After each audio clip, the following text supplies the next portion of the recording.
Thank you. Hey, Sunday. Hi, Steve. I see somebody else. Who is that? Oh, Maureen. Okay. Are you a public? Are you attending as a public?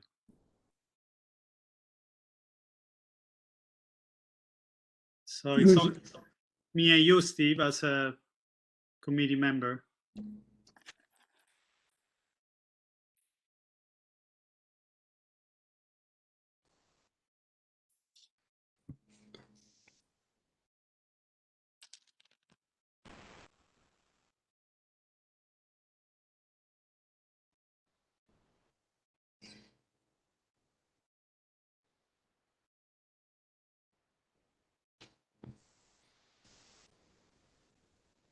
Well, let's give out of 5 minutes.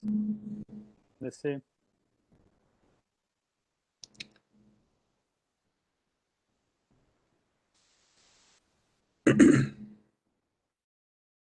we start at 6 previous meetings? Yes, always Yeah. at 6. Okay. Let's give 5 minutes. Maybe people is late. Maybe people has forgotten about the outreach committee and Kind of burnt out from these marathon meetings, you know. Absolutely, midnight. That's it's a lot.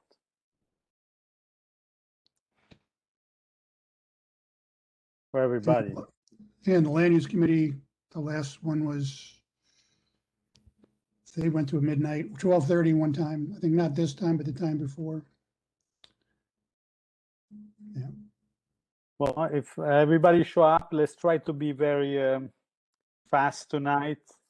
Maybe go immediately to what, but we may not have a quorum. I want to vote in the managing protocols for that possible account. So if other people want to do something, we can open that platforms. Right. And who knows, we may need another one. It depends what. Yeah, then we have this river ring. If I've been in contact, I'm going to tell you, but I'm going to repeat again. But I don't know, did you receive, I sent you a forwarded email to everybody tonight. I wasn't sure if community board has sent it to their whole outreach committee, but I spoke with Ben and he said he was going to get back to me sometime next week. Okay. So we can talk with everybody. To see the New York Times article on Eric Adams. I was running, but I didn't have the time. I saw the header, but I've been very busy. I didn't have the time to read it. Yeah, well. About the funding, right? Yes. And they, he has a nonprofit called One Brooklyn. And Two Trees donated $50,000 to that. I knew that already, but there are other instances of that. So. Yeah, I mean, is that legal? 50,000? Yeah, if it's not directly to a campaign or to a person, it is. If it goes to like a PAC or, like I said, a separate entity, it's supposed to kind of supplement his capital budget, to put on programming in the borough. But it's just, if you have land use actions coming before you, it's just, though technically it's legal, it just doesn't look good, not good for the public trust to see that. Because de Blasio had the same thing, and he shut his nonprofit down.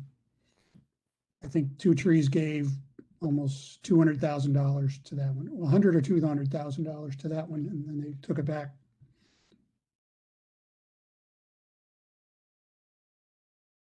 Well, that's how the machine has been oiled, I'm assuming. I mean, it's not. It's not a unique case to him. No, but I mean, we win at this in every possible field, in all the field of nonprofit. too. Yeah. Whatever, the purpose, is beneficial at the end. It may be beneficial, but definitely open the door and Mhm. trigger the question, right? How impartial can you be, as a nonprofit organization to, especially when it has to do with things that Yeah. important and that big, that have a huge impact on a community, like, huge development, or, Mhm. it could be something that is very marginal and irrelevant, in the impact of the community. But how can you discern one from the other, Yeah, for You like know how- companies and organizations in their, their code of ethics, they essentially, they disallow actual conflict of interest and then behavior that creates the appearance of conflict of interest. Like the MTA, I sat on a jury that was dealing with corruption with an MTA employee. And that came out that's, it's in their code of ethics that you just can't do anything that looks like you're, playing favorites to someone after, so. I don't know, it's course. interesting how our government officials use a different standard. Well, for sure, it's a tough year. Too much is going on. Everybody's battling. That's for sure. For sure. Yeah. So yeah, I see. Maureen, are you resident of Williamsburg, Greenpoint? Oh, you're muted, Maureen. There you go. I've lived here for 30 years. In Williamsburg and Greenpoint? In Greenpoint and in Williamsburg. I started out on Devou, then I lived on Bushwick, then I lived on India, and then about 5 years ago, I moved to Bedford. I'm in the Hasidic neighborhood. I see. Where in India were you? I was on India Street between Manhattan and McGinnis, Okay. 163. I'm on Manhattan, right above the shoe store. I don't know if that was the shoe repair. Oh, right. I know where that is, sure. And the bus is right there. Is it the one, the shoe repair where the bus is? Yeah. Yeah. Well, the thing I can tell you about Two Trees is I basically can see their buildings, and they're about a third full. So the big white one is, and then the one that they've had here for more than just a few years, it doesn't appear that there's much more than a third occupancy. And then they're preparing to build the actual old piece of the factory, that the Domino factory. That's supposed to be, for very, very exclusive. I thought it was offices. They're going to build offices there. Really? I haven't necessarily kept up with it. The last I had heard that they were going to be, Yeah, no, they came through the CUNY board because that building's landmarked. Right. And they altered the design of originally they were going to have an addition on the roof. And Right. then they're building a glass structure inside the old brick frame. But it's definitely designated as I don't know what M it is, but or C something, but yeah, it's going to be commercial, no residential there, but okay. the giant croquet hoop next to it will be, and then the little mini twin towers on the other side will be next to the bridge, will be residential. They're going to also build something next to the bridge. Yeah, in between the refinery and, well, there's going to be a refinery and then a little plaza, and then another another like 400-foot or 300-foot, 400-foot structure. Yeah. They're supposed to build a school somewhere in there. Yeah, I'd heard also that there was going to be a library too, but Interesting. I think that they want this to go through so that they can afford to hold on to the buildings that they have. I don't think that they're in good economic shape. I mean, nobody is, but I think they're trying to steal from Peter to pay Paul. And I've heard that theory. I've heard that theory. I don't know, but understand if they have, 2 other residential buildings in the works, why they need 2 more. yeah, the other but- thing about it too, that I find really, also, there's 3 buildings, new buildings, say east of me, and, they're about half full. I mean, some of it is understandable because of the situation, but Yeah, with the big white building, the reason why I know is because when it starts to be sunset, everyone, eventually turns a light on. So you can tell what Yeah. are hall lights and what are, apartment lights. But in the big white building, a 2-bedroom, 2-bathroom is $8,600 a month. there you go. And apparently, from what I understand, I might have this wrong. From what I understand, with the low income offerings, it's 60% of their income, in theory. Well, that's interesting because, they're holding back those affordable units because of they're having sort of rent stabilization applied to the building where there's a cap on their market rate units. Uh-huh. So they're claiming poverty. And so they can't offer their affordable units at the original AMI number, percentages. But if they're offering, $8,000. And there are no 1-bedrooms right now that are available. Hmm. In the big white, in the south, In the South Pants First. building? in the big one, the Yeah, new the one. Pants building, I think some people refer to. The what? People have said it resembles a pair of pants. Did That's they, Marina, did you attend the last land use committee meeting? Did you Yes. mention? Were you the one that mentioned that half of these spaces were empty? Did you speak? I thought I may have said it then. I'm not really sure. Okay. Or somebody else probably said that. Maybe Yeah. it was a man. Yeah. And so it's not I've heard only that, you that. I've heard that in general on the waterfront, that, the occupancy rate in these towers is definitely not full. It doesn't mean they're unrented or unsold, Well, no, that's true. I mean, Yeah. all those apartment buildings on the west side of Manhattan, most of them are owned by corporate entities, and they use that rather than having people go to a hotel, which, makes a certain amount of sense. Yeah. But they're getting an awful lot of breaks, and I just don't think that I don't think they're using their head. I think that things have changed.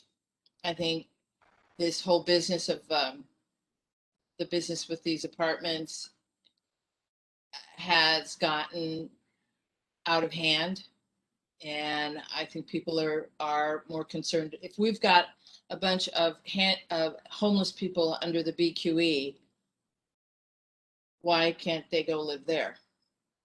I mean, why should we have homeless if we have apartments that are available? Well, yeah, just not quite in Two Trees defense, but in 325 Kent, they actually, they house, some of the apartments are former homeless housing for Right. homeless people, so. Right. Yeah, so I don't know why more other developers are doing the same thing. Maybe they are, and they're affordable housing, I don't know. Yeah, I don't know how to get that particular information. And the Edge too seems to be, empty. Well, there is also to say lately with COVID, and this also in the smaller scale building, and not necessary to these very expensive high-rise unit. People move to their summer house, even here in Greenpoint. Historically, people had their house upstate, and Sure. you know, Sure. or I'm saying the Hamptons, Yeah. not necessarily. Literally, people didn't have necessarily something very that fancy, but they decide to move as everything is remote, and so probably I saw even a couple of my neighbors here, and you know, in this story district, they know here, you know, their kids. It was difficult to be here, so who knows what exactly. But That's the other part of it too, though, is that in this building, which only has 60 units, everyone is young except for me. So, you know, they all meet one another. The next thing you know, they've moved in and it's all, you know, great and terrific. And then all of a sudden you see the baby bump and you're like, okay, they're moving. And they hate leaving. But, you know, this landlord who owns stuff, it's a huge corporation. It makes 2 trees look like, you know, just a little tiny mom and pop organization, and they won't give anybody a break at all. And if we don't provide for families, what's, you know, that's it's going to be a problem. It is a problem. of course, unfortunately, And they're not moving out of the city, they're moving to other parts of Brooklyn. That's what I think is interesting about it, this kind of new wave.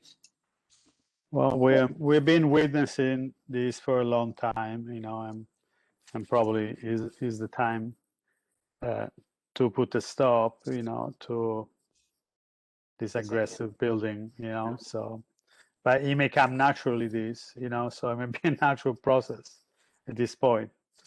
Let's see what is going to happen. You know, we're still under COVID. We're gonna have some form of recovery. You know, the city is gonna be heated, definitely economically. You know, so. And there's so many It's hard. towers that are under construction, especially in Absolutely. Greenpoint. In Greenpoint. Yeah. All the way at the very end of Greenpoint. Yeah, I haven't been up there. I want to go up Yeah, there. Greenpoint Box Landing Street. is going to have 3 more towers online in the next 2 years, and then 77 commercial, Mhm. 2 to 4 years, another 2 towers, 11 West. I think four towers, 1 medium-sized building.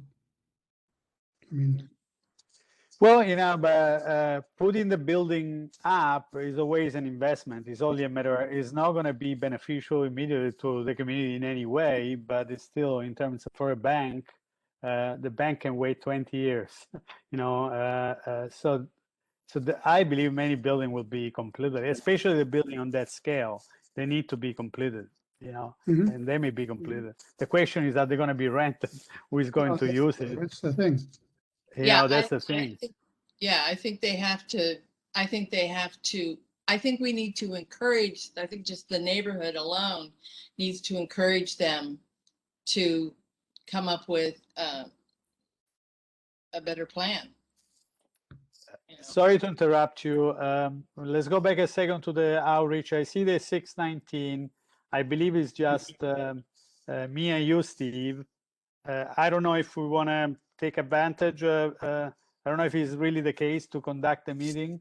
I believe you, Steve, you have been to other committee meetings where probably there were 2 or 3 people.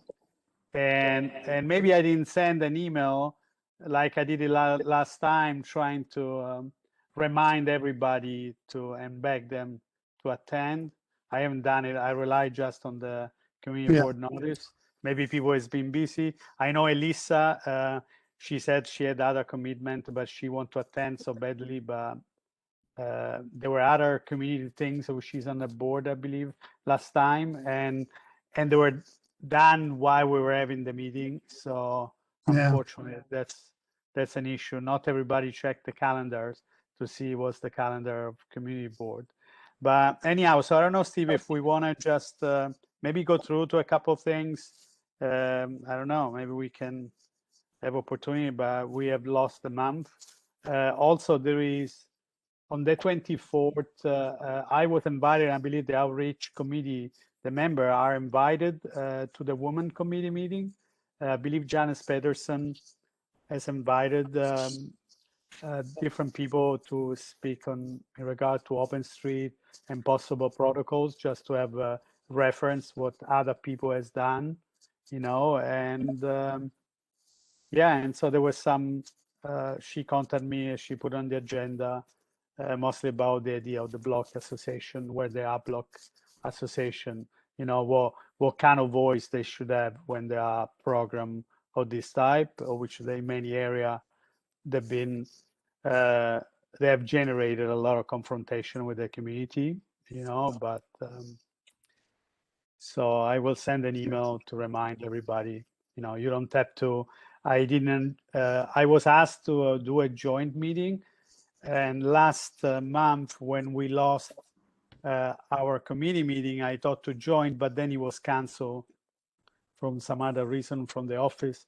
But this time I was really want to have a meeting just us, and I didn't want to overwhelm the rest of the committee. I know it's been already too much time to dedicate. But really something I was thinking, and maybe we can talk with the other again, we could have during the summer, and I thought that before it was the spring, now into the summer, maybe do some form of outreach, like at the farmers market. I don't know exactly on what topics, but it may be some topic, and at the end they will go back to who want to volunteer extra time. But that could be something that the community board has never done it. Could be a way to put a table, inside a farmer market. Could be a very good opportunity for a couple of hours to tap in the community and meet people. Who knows? Just turn them on to the community board and what it's about and that kind of stuff. Or yeah, maybe just to maybe a flyer, a xeroscopy or something with some key information. Nothing very complex, very low technology. that's an interesting idea. It couldn't hurt just to float the idea. I mean, I will spend some time, a couple hours. I don't know if you, but it could be fun to meet also people that we know and Well, to meet people we don't know, just to well, yeah, no, people we know, but people we don't know, especially. Yeah. Yeah. I don't know. I'm trying to think a strategy, and now that things has opened in person a little bit more, maybe Mhm.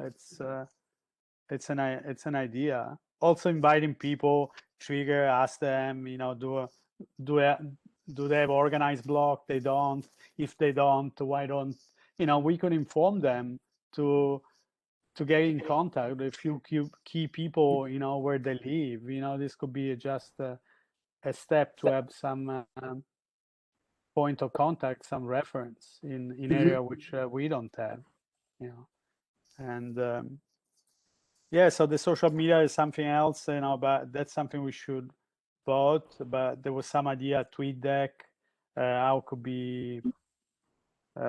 could that allow the shared access, by something we were talking last time.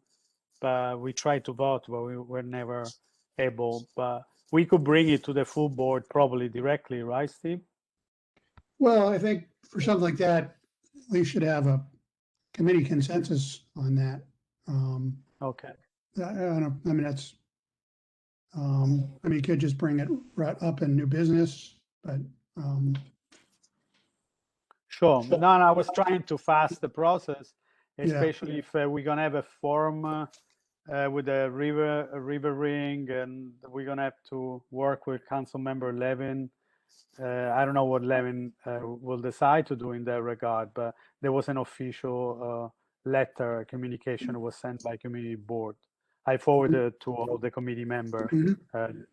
so you can see that. But so let's see. But if it is that the case, probably would be interesting to, I don't know, maybe open an Instagram so we can put some flyer or something up there. Mhm. Be a beginning. But Yeah, I think we would get a lot of visibility on Instagram. right? Yeah. Yeah. And so, but let's see. I will wait for Ben Solitaire to get back to me. I'll call him again, and see what. But there may be some work to do there, and yeah. So that's. I spoke. There was a communication that I had with the 94%. Actually, it was Jerry that triggered, because we, based on our pre-year committee meeting, we asked 94% if they had contact with other block association, but I believe their contact were so outdated. They were like about 20, maybe 20 years ago, something like that. So I don't think is around anymore. But it was another idea to try to stay in contact with them. They may have always idea of some key people in certain block, even if they're not organized group, but maybe somebody they're in contact. It could be a very good way, again, to initiate that connection and building the blocks somehow. But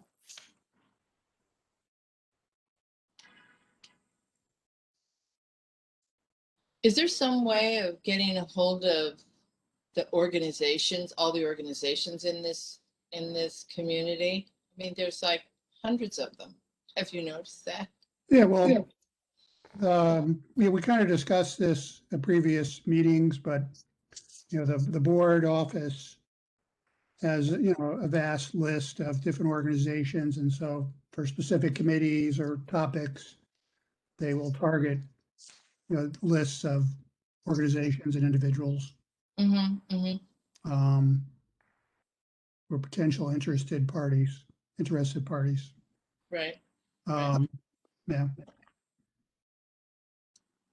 also, Maureen, what we've been trying to do, because there is many grassroots organization, definitely in Williamsburg and Greenpoint, and many are pretty active. Honestly, I believe many are pretty active within a group of people which has been close to them, and yes, they are member of the community and been active with their own programs.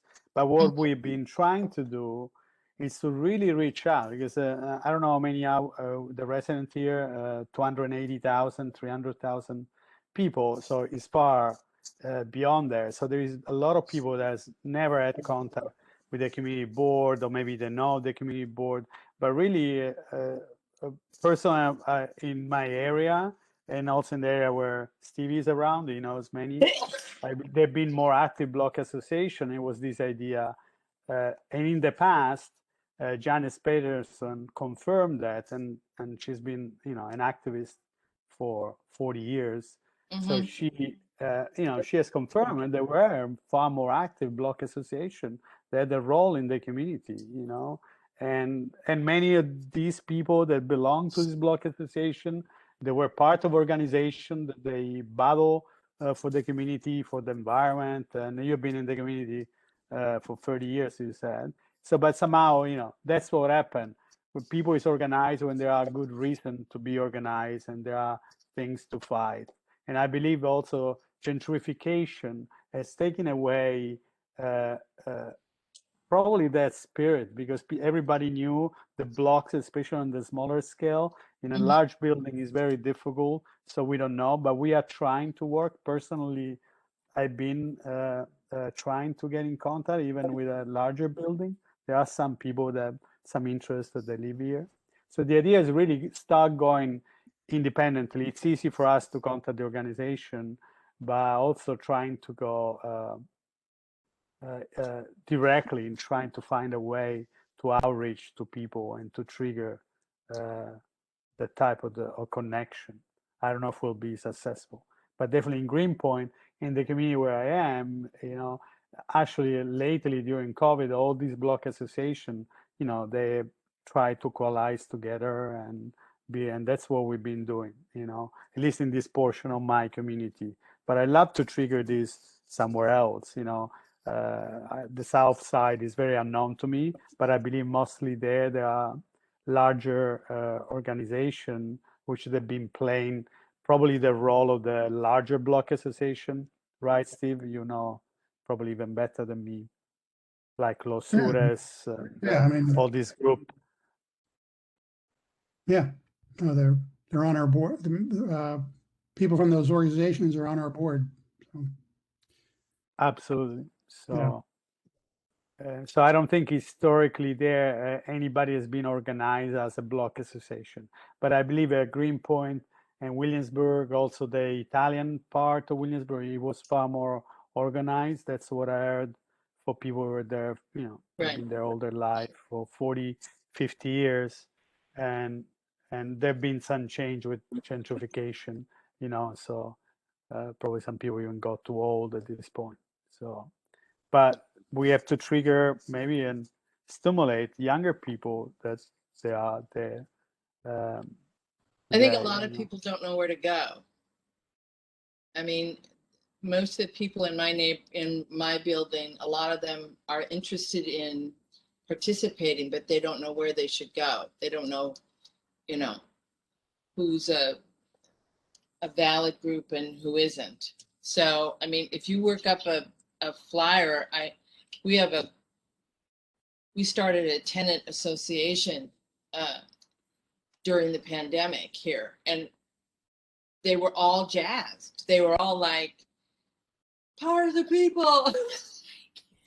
It's like it was like a bunch of radical hippies. They really just loved the whole idea, and you know what concerned them, and we began to have some interesting conversations. So, So you start a tenant association, and you said you live on Bedford and what? South 8th.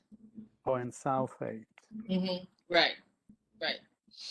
And how many tenants did We have, participate? there's 60 apartments. Oh, there are 60 apartments in the building where you live. Yeah. And you had a large meeting with all the 60 possible tenants?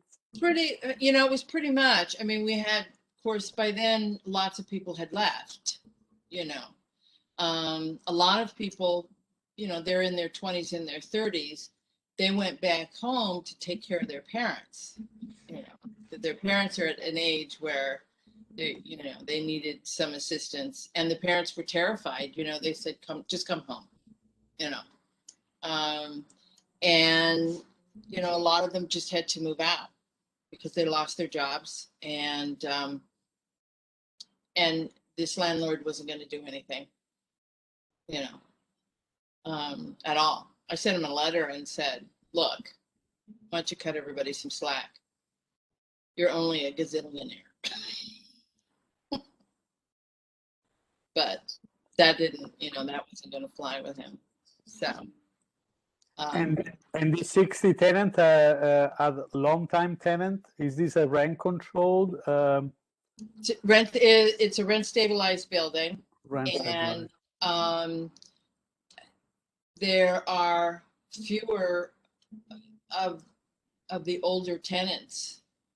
When they first opened, it was right during the housing crisis in 09.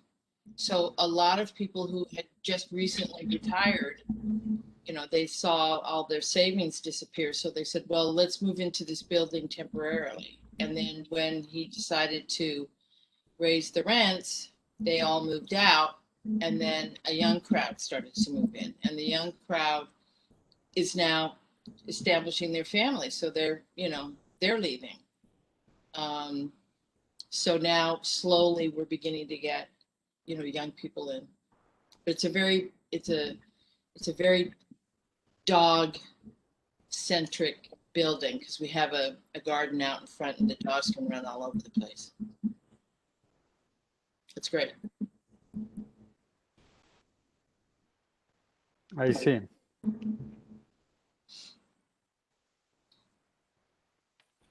Is that Julia?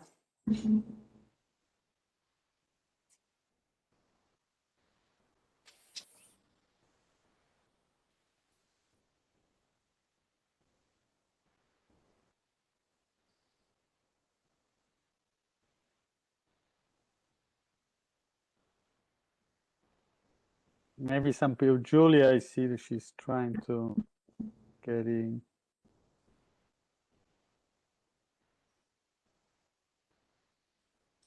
Once the pandemic is over, do you think you'll still have like a WebEx or a Zoom type of thing? We hope not. Hi, everyone. Do we have a quorum? We're not having a meeting? Hi, Julia. Hi. Were you late because you had something else, or you were convinced that it was at 6:30? We were just curious to. No, I was convinced I couldn't get in. Oh, you can. Oh, it's been very slow. I can When the see that. emails are being sent out, it gets cluttered in my mailbox. Then I can't find it. Then I got to search for it. Then when I search for it, then I got to fight with WebEx. And I'm like, I'm about sick of this. Okay, I'm glad you're here. So no, I don't think we have a quorum because we are only the three of us. So Hello, Miss Maureen. We're hoping that we can go back to, I'm hoping anyway, we could go back to touching and seeing everybody. Get off this virtual thing. I'm hoping we go back to in person. well, depends. If we had this meeting, Julia, until midnight, it's going to be until 2 a.m. in person. Yeah. It's even more Yeah. concerning, right? So I think it's more controllable in person than it is on this WebEx. You can't block people's mics to make people stay off. You know, everybody's mic is open. I heard y'all went 5.5 hours. I was sick.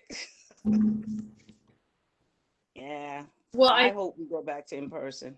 the thing is with that, there's apparently some way to have a moderator who can, you know, turn the mics off and all the rest of that stuff. But I don't think this I one don't really allows you know to do that. WebEx. I don't know if this one allows that. Oh, yeah. It allows you to turn everybody's mic off, Hmm. Yeah. and then you can turn it back on when you want the person to speak, only one at a time. I believe so. yeah, Then someone needs to be in control of that, because I heard y'all went 5.5 hours, and everybody wanted to talk, and it was just crazy. which It wasn't because people were talking over one another. It's just there were so many issues. There were 7 agenda items during the hearing, and then there were controversial items during committee reports. Well, that's where it happens, all the controversy. Yeah. You know, everybody's entitled to an opinion, but there should be a time where the mic cut off. You got 2 minutes, click. They And I actually think they that's were only more- allowing 1 minute. They were allowing 1 minute speakers. I think it's more manageable in person than it is on this virtual thing, because people be cutting their mics back on, then it's just, you know, I'm a yeller. I be like, nah, cut this out. look, honestly, before I was a board member, I've been to meeting in person. They last until 10:45. Of course, many people left anyway, you know, and the public, and I was a member of the public, and I had to speak, and it was left at the end. So you were there already 4 hours after.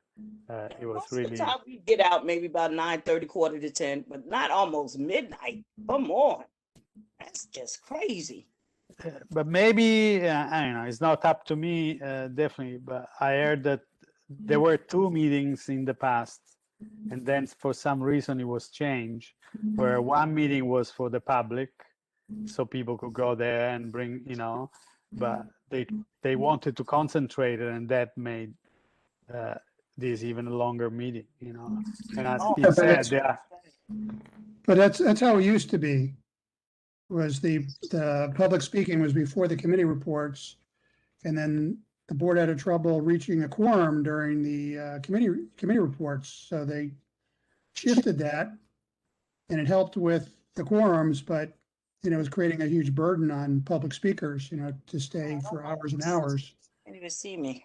So now they switched it back, and we were barely holding our quorum, but I mean, you know, 10:30, Yeah, I 11:30, know 11:30, last week's meeting, you know. we needed a vote, and we turned around and we didn't have a quorum because it was so late.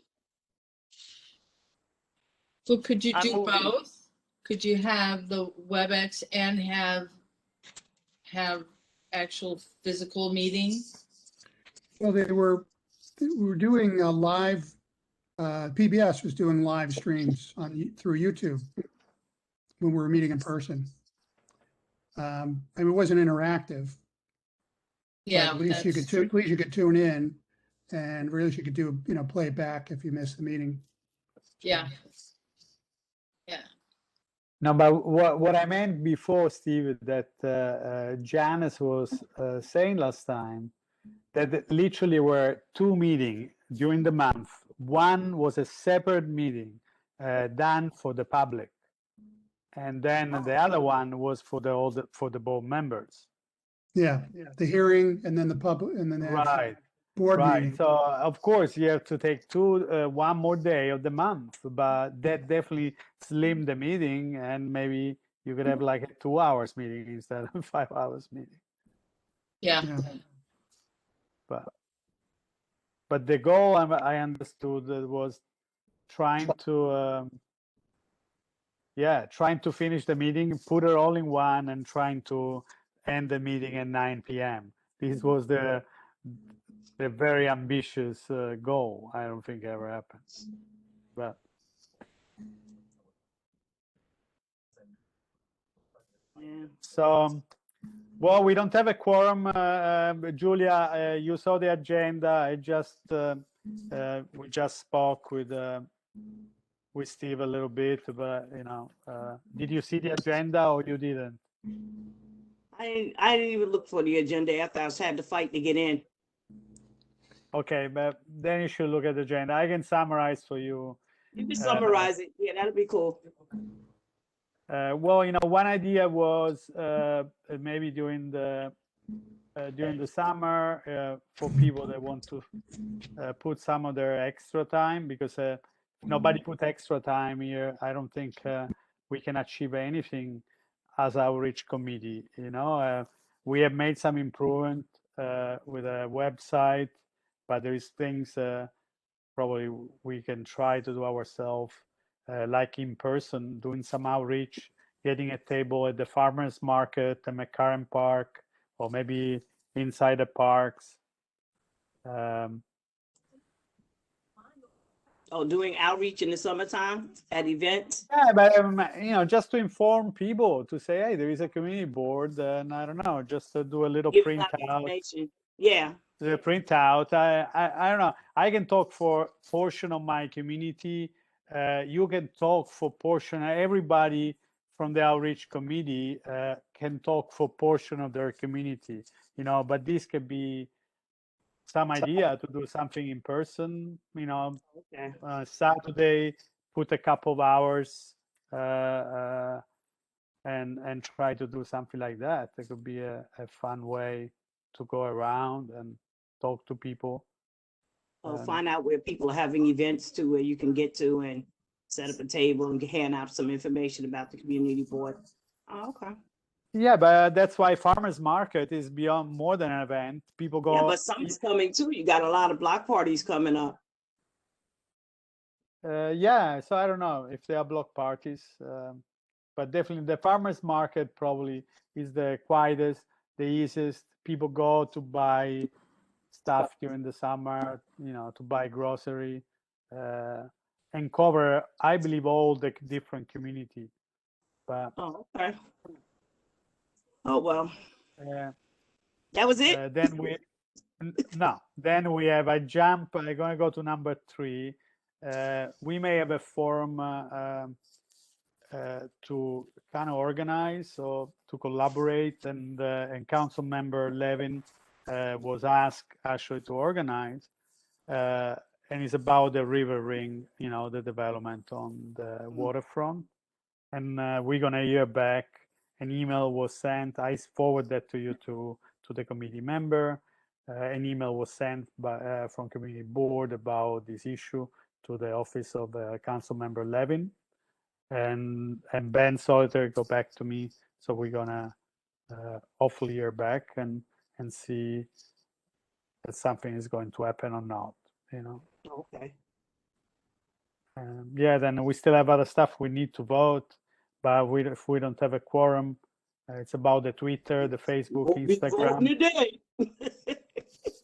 So we can't, but it's about how we're gonna share, have access for everybody, for every committee member, without having to go through other permission, but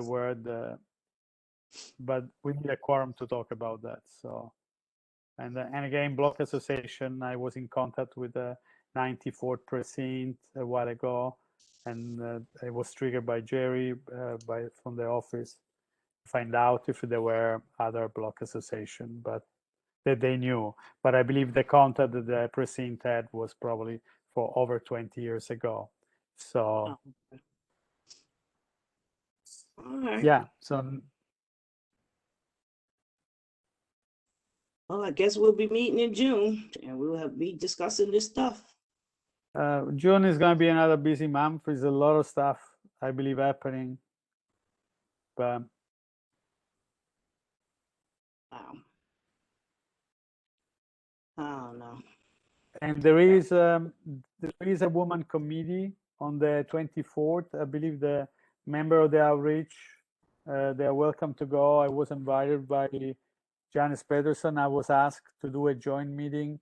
So I'm repeating that for you, Julia. But I didn't want to overwhelm. Send me a reminder. If someone can send me a reminder the day of, because when you send me the emails early, I got to search and find them. That's what, and then when I can't find them, then I find them, then I can't get in.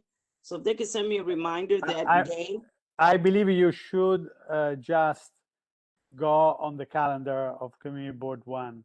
I believe I'm kind of maxed out to Just send me a reminder reminder to myself. Yeah. It's easier. When I go on that calendar too, I have an issue. Yeah, why? Because my computer doesn't act right. I see. That's why I'm on the tablet. Oh. Write it down. 24, there is a woman committee, member of Yeah, the. but I need the code to get in. And the code, I don't know. You should get it That's from the what calendar. I don't even have an email about that.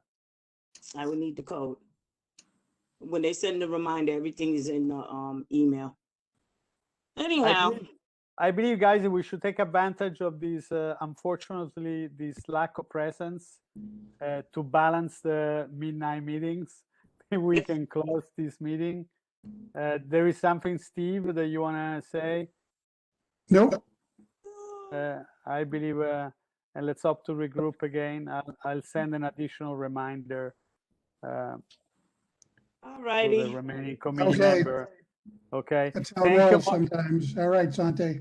Okay, All let's right. talk. Good Thank you, night, Julia. guys. Thank you, Maureen. Thank you. Thank you, Maureen, for coming.